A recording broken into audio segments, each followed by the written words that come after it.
नमस्कार मित्रांनो.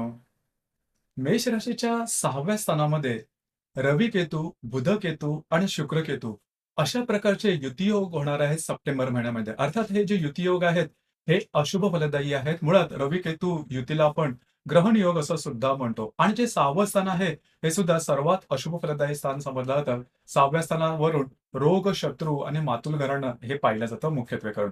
तर याचा जो प्रभाव आहे, हा प्रभाव तुमच्या राशीवरती सप्टेंबर महिन्यामध्ये कशाप्रकारे असणार आहेत, इतर जे ग्रह आहेत, त्याचे प्रभाव परिणाम तुमच्या राशीवरती कशाप्रकारे होतील, त्याचप्रमाणे प्रत्येक दिवशी किंवा डे टू डे लाईफमध्ये होणाऱ्या घटना, घडामोडी नेमक्या कशा प्रकारशी संबंधित असतील, या सर्व संदर्भातली खुलासेवार चर्चा आपण या व्हिडिओमध्ये करणार आहोत. तर सर्वात पहिल्यांदा आपण चर्चा करू, की तुमचं शरीर स्वास्थ्य, मानसिक स्वास्थ्य किंवा शारीरिक स्वास्थ्य हे नेमकं कशा प्रकारचं असेल.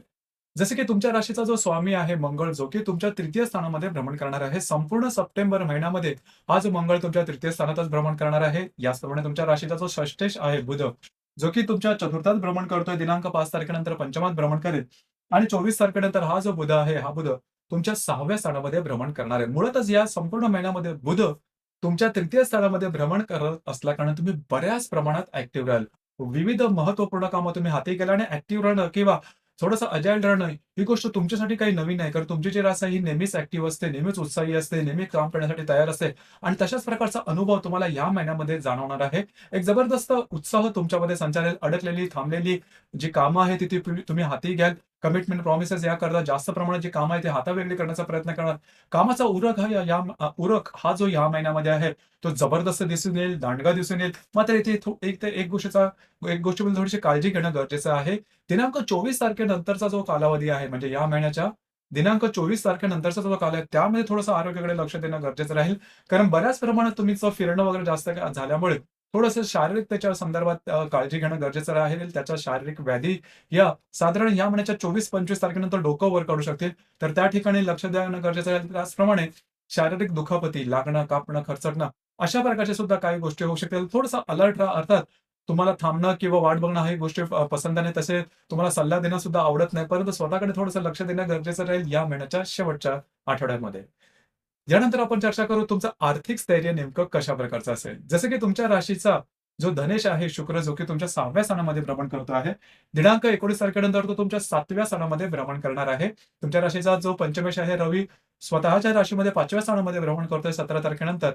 तो तुमच्या 6व्या स्थानामध्ये भ्रमण करेल आणि जो मंगळ आहे अष्टमेश, जो की तुमच्या तृतीय स्थानामध्ये संपूर्ण महिनाभर भ्रमण करणार आहे आणि जो लाभेश आहे शनी, हा तुमच्या लाभ स्थानातच भ्रमण करणार आहे. तो वक्री असणार. तर एकंदरीतच सांगायचं झालं, तर या संपूर्ण महिन्यामध्ये थोडंफार तुम्हाला आर्थिक संदर्भात ज्या गोष्टी थोडा वर-खाली जाणवल्यासारखे वाटेल. परंतु काळजी करू नका. अंतिम जे तुमचं आर्थिक स्थैर्य आहे ते स्मूथ राहील. त्याच्यामध्ये फारसा मोठा काही प्रॉब्लेम नाही. फक्त 2-3 गोष्टी आहेत त्याकडे लक्ष देणं गरजेचं राहील. जसं की जर तुम्ही शेअर मार्केटमध्ये ट्रेड करत असाल, तर या म्हणजे 17-18 तारखेपर्यंतचा कालावधी अतिशय उत्तम राहील. तुम्ही घेतलेले डिसिजन बरोबर होतील. परंतु त्यानंतर मात्र जर का तुम्ही शेअर मार्केटमध्ये मोठी कुठली रिस्क घेऊ घेऊ इच्छिता किंवा अशा प्रकारचे काही तुम्हाला निर्णय घ्यायचे असतील, तर काळजी घेणं गरजेचं राहील. तुमचे अंदाज चुकण्याची शक्यता राहील. कारण मी मगाशी जसं म्हणालो, की बरेचसे ग्रह तुमच्या 6व्या स्थानात जाणार आहेत आणि रवी केतूची युती सुद्धा तुमच्या 6व्या स्थानात होणार आहे. काळजी घेणं गरजेचं राहील. 17-18 तारखेनंतर मात्र अशा प्रकारचे निर्णय घेऊ नका. याचप्रमाणे साधारण गेल्या 15 दिवसापासून तुम्ही बघितलं असेल, तर जमा खर्चाचं जे तंत्र आहे, हे तंत्र थोडंसं चुकलेलं आहे. त्याची गणितं थोडीशी चुकली आहेत. म्हणजे नेहमीचे शिल्लकीचे पैसे आपण जे म्हणतो, प्रत्येक महिन्याला असायला हवेत किंवा राहायला हवेत, ते सुद्धा थोडेसे वर-खाली झालेले असेल, तर काळजी करू नका. या महिन्याच्या 20-22 तारखेनंतर त्या सुद्धा गोष्टी आहेत, त्या तुमच्या व्यवस्थित मार्गी लागतील. त्यामुळे त्या संदर्भात काळजी करण्याची अजिबात आवश्यकता नाही. एकंदरीत तुमचं जे आर्थिक स्थैर्य आहे, हे ठीक-ठाक राहील. काळजी करू नका. फक्त स्वतःहून काही मोठी रिस्क घेऊ नका. जे तो घरातल्या ज्या व्यक्ती असतील किंवा घरातल्या ज्या घडामोडी असतील त्या संदर्भात सुद्धा सांगायचं झालं, तर घरातल्या व्यक्तींबरोबर थोडंसं मिसअंडरस्टँडिंग वगैरे झालेलं असेल किंवा घरामध्ये थोड्याफार प्रमाणात आजारपण सुद्धा तुम्ही बघितलं असेल गेल्या महिन्यामध्ये. या महिन्यामध्ये काळजी करू नका. या महिन्यामध्ये बऱ्याचशा गोष्टी आहेत त्या स्थिरस्थावर होतील. घरातल्या व्यक्तींबरोबर जे नातेसंबंध आहेत ते अतिशय सुव्यवस्थित दिसून येतील. याचप्रमाणे लव्ह लाईफबद्दल सांगायचं झालं, तर जर का तुम्ही कोणत्या रिलेशनशिपमध्ये असाल, अतिशय स्मूथ अशा प्रकारचा लव्ह लाईफ जाईल, की जे तुम्ही गेल्या 15 दिवस सुद्धा अनुभवता आहात. या महिन्यामध्ये सुद्धा तसाच प्रकारचा अनुभव येईल. फक्त 17-18 तारखेनंतरचा जो कालावधी आहे, त्याच्यामध्ये थोड्याफार प्रमाणात मिसअंडरस्टँडिंग वगैरे होण्याची शक्यता आहे. खास करून रवी केतूची युती आहे, त्या त्या दरम्यान थोडीशी काळजी घेणं गरजेचं राहील. परंतु या संदर्भात फार मोठे काही त्रास वगैरे होणार नाही. ज्या गर्भवती महिला आहेत, त्यांना सुद्धा काळजी करण्याची विशेष आवश्यकता नाही. काळजी करू नका. गोष्टी बऱ्याचशा व्यवस्थित होतील. फक्त स्ट्रेस, टेन्शन याच्यापासून थोडंसं लांब राहणं गरजेचं राहील. जो विद्यार्थी वर्ग आहे त्यांनी सुद्धा फारशी काही काळजी करू नका. गोष्टी तुमच्या अपेक्षेप्रमाणे होतील. फक्त थोडंसं एफर्ट देणं गरजेचं राहील. वैवाहिक जीवनाबद्दल सांगायचं झालं, तर तुमच्या राशीचा जो सप्तमेश आहे शुक्र, जो की तुमच्या 6व्या स्थानामध्ये भ्रमण करतोय. शुक्र अत्यंत महत्त्वपूर्ण ग्रह आहे मेष राशीकरता, कारण तो तुमचा धनेश पण आहे आणि सप्तमेश पण आहे, जो की तुमच्या 6व्या स्थानामध्ये भ्रमण करतोय. 19 तारखेनंतर तो तुमच्या 7व्या स्थानामध्ये भ्रमण करणार आहे. साधारण 20-22 तारखेनंतर बिघडलेले जे नातेसंबंध तुमच्या वैवाहिक जोडीदाराबरोबरचे होते, ते या संपूर्ण साधारण 19-20 तारखेनंतर बऱ्याच प्रमाणात रुळावर येतील. तुमच्या दोघांमधील नातेसंबंध सुमधुर अशा प्रकारचे दिसून येतील. काळजी करू नका. वैवाहिक जीवनाच्या संदर्भामध्ये 20-22 तारखेनंतरचा कालावधी अतिशय व्यवस्थित राहील. याचवेळी जे कार्यक्षेत्र आहे त्या संदर्भामध्ये काळजी करू नका. कार्यक्षेत्रामध्ये आत्तापर्यंत जसं चालत आलेलं तसंच राहील. त्याच्यामुळे फारसा त्या संदर्भात विचार करू नका. यानंतर आपण चर्चा करू दैनंदिन जीवनावरती ग्रहयोगांचे परिणाम नेमके कशा प्रकारचे असेल आणि त्या संदर्भातली कोणती काळजी घेणं गरजेचं राहील. साधारणतः दिनांक 3 तारखेला नेपच्यून आणि मंगळाचा केंद्रयोग होणार आहे. मंगळ जो की तुमच्या तृतीय स्थानामध्ये भ्रमण करतोय आणि जो नेपच्यून तुमच्या व्यय स्थानामध्ये भ्रमण करतोय, दोघांचा केंद्रयोग होणार आहे. या दरम्यान स्वतःच्या आरोग्याकडे लक्ष देणं गरजेचं राहील. लागणं, कापणं, खर्चणं अशा प्रकारच्या काही गोष्टी घडू शकतील. त्याचप्रमाणे कारण तुम्ही या संपूर्ण महिन्यामध्ये बऱ्याच प्रमाणात ऍक्टिव्ह राहाल, तर थोडीशी काळजी घ्या. या दरम्यान जर का कुणी ट्रॅव्हलिंग किंवा प्रवासाचा विचार केला असेल, या संदर्भात आता जे सांगितलं, की शारीरिकतेच्या संदर्भात थोडी काळजी घेणं महत्त्वपूर्ण आहे. याचप्रमाणे दिनांक 4 तारखेला शुक्र आणि केतूची युती होणार आहे तुमच्या 6व्या स्थानामध्ये.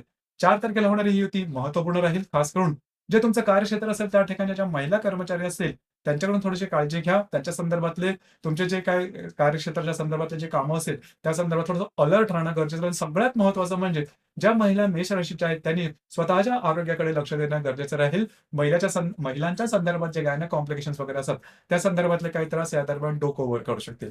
याचप्रमाणे दिनांक 7 तारखेला हर्षल आणि बुधाचा केंद्रयोग होणार आहे. हर्षल जो की तुमच्या द्वितीय स्थानामध्ये भ्रमण करतोय, जो बुध तुमच्या 5व्या स्थानामध्ये भ्रमण करेल. दोघांचा केंद्रयोग होणार. कागदोपत्री व्यवहार, खास करून स्टॉक एक्सचेंज किंवा त्या संदर्भातले जे कागदोपत्री व्यवहार आहेत, या संदर्भात काळजी घेणं महत्त्वपूर्ण आहे. याचप्रमाणे दिनांक 15 तारखेला गुरु आणि शुक्राची युती होणार आहे. गुरु जो की तुमच्या द्वितीयात भ्रमण करतो आहे आणि जो शुक्र तुमच्या 6व्या स्थानामध्ये भ्रमण करेल. दोघांचा त्रिकोणी योग होणार आहे. अर्थात त्रिकोण कधीही चांगले उत्तम असा शुभफलदायी असतात, परंतु द्वितीय आणि षष्ठ स्थानात असल्यामुळे थोडंफार तुम्हाला त्याचा मिळावा तेवढा म्हणावा तेवढा प्रभाव जाणवणार नाही. परंतु साधारणतः काही चांगले तुमचे आर्थिक लाभ होऊ शकतील किंवा आर्थिक गुंतवणूक या दरम्यान होऊ शकेल. ही या गोष्टी चांगल्या आहेत. सगळ्यात महत्त्वाचं म्हणजे जे तुमचं कार्यक्षेत्र असेल त्या संदर्भातले नवीन काही गोष्टी किंवा संधी तुमच्या समोर येऊ शकतील.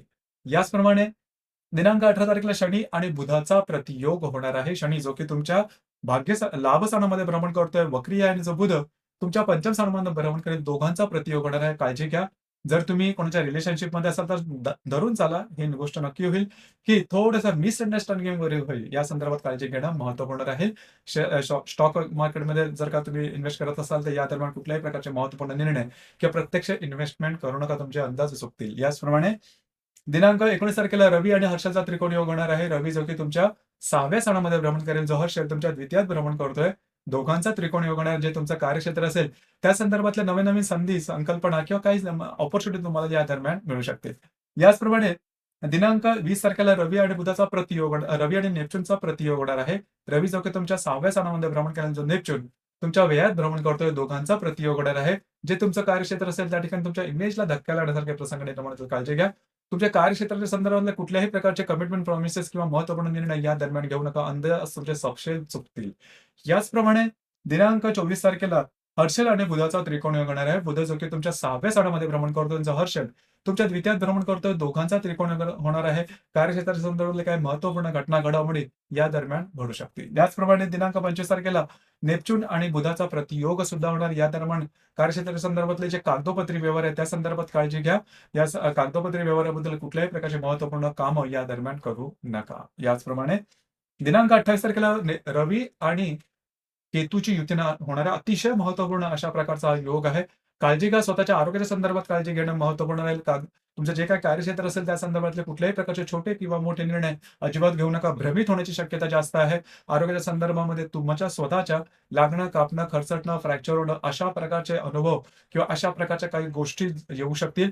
अलर्ट राहणं अतिशय महत्त्वपूर्ण राहील. याचप्रमाणे दिनांक 30 तारखेला शनी आणि मंगळाचा त्रिकोण योग होणार आहे. अतिशय उत्तम अशा प्रकारचा हा योग आहे. शनी जो की तुमच्या लाभ स्थानामध्ये भ्रमण करतोय, वक्री आणि जो मंगळ तुमच्या तृतीय स्थानामध्ये भ्रमण करतो आहे. दोघांचा त्रिकोणी योग होणार आहे. कार्यक्षेत्राचा जबरदस्त उत्साह, अमाप उत्साह तुम्हाला या दरम्यान दिसू शकेल. महत्त्वपूर्ण कामं तुम्ही नक्कीच या दरम्यान हाती घ्याल.